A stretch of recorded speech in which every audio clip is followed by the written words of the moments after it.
Hello, welcome back for another video. In this video, I'm going to show you why Hebrews 1:3 absolutely obliterates the Trinity. Oh, it most certainly does. Stick around and see. So, you got some people out there like to appeal to the translations that say something like the exact imprint of his nature, as if God stamped his nature onto Jesus Christ. But that is a problem for you. Because if you go with that word nature right there, you're going to run into theological issues. Let's have a look at the Greek and see what the word is. The word is actually hypostasis, which is hypostasis. So, if you're going to translate hypostasis as nature, when you confess that God is one ousia and three distinct hypostases, you're going to confess that God is one essence and three distinct natures, which means the Father has his distinct nature, the Son has his distinct nature, the Spirit has its distinct nature. But that's a bigger problem. Why? First off, that formula don't hold up. God will not be one essence and three natures because every nature has its own essence.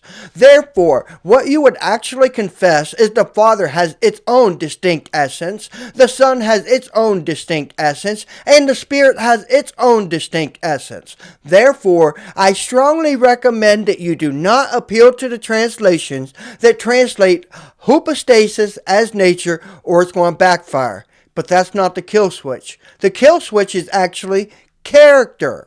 So let's have a look at this word character. Translate it as exact imprint, or exact representation, or express image. So let's open up our Strong's and see what the definition is.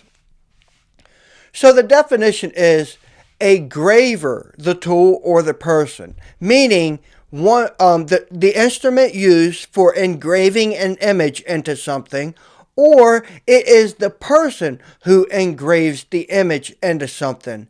But by implication, it is also the engraving of the image itself.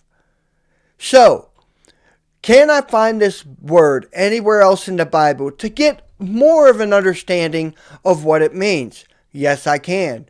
If you look at the Thayer's Greek lexicon, the second definition is going to say the mark, figure or letter stamped on that instrument or worked out on it. Hence, universally, a mark or figure burned in, such as Leviticus 13:28.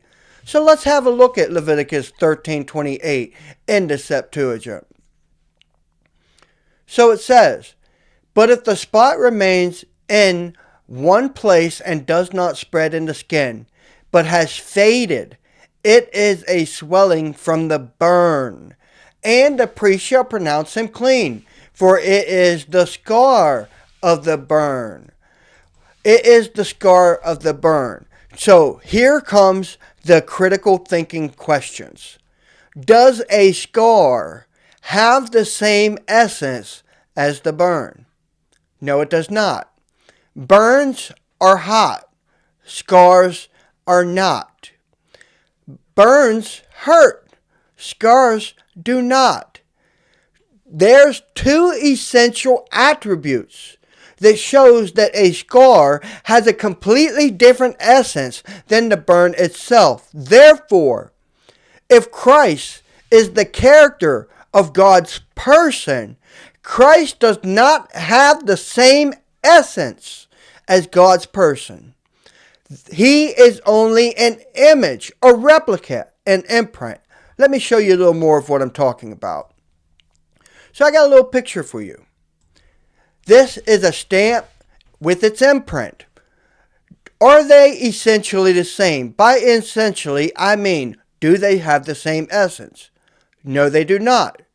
I mean, approved is green, it's flat, it's two-dimensional, it's, definitely not the same thing as a wooden stamper that has an Audi imprint on it, where this one's a flat, so that when it presses, it stamps. Okay? It's got texture differences. Its elements composition is completely different. Therefore, the imprint is not the same essence as the stamper itself. So Hebrews 1:3 refutes the Trinity, because when you say that Christ is the character of God, you're going to say that he is the imprint of God, but he does not carry God's essence. Hebrews 1:3 destroys the Trinity. Repost this video and let it spread. Amen.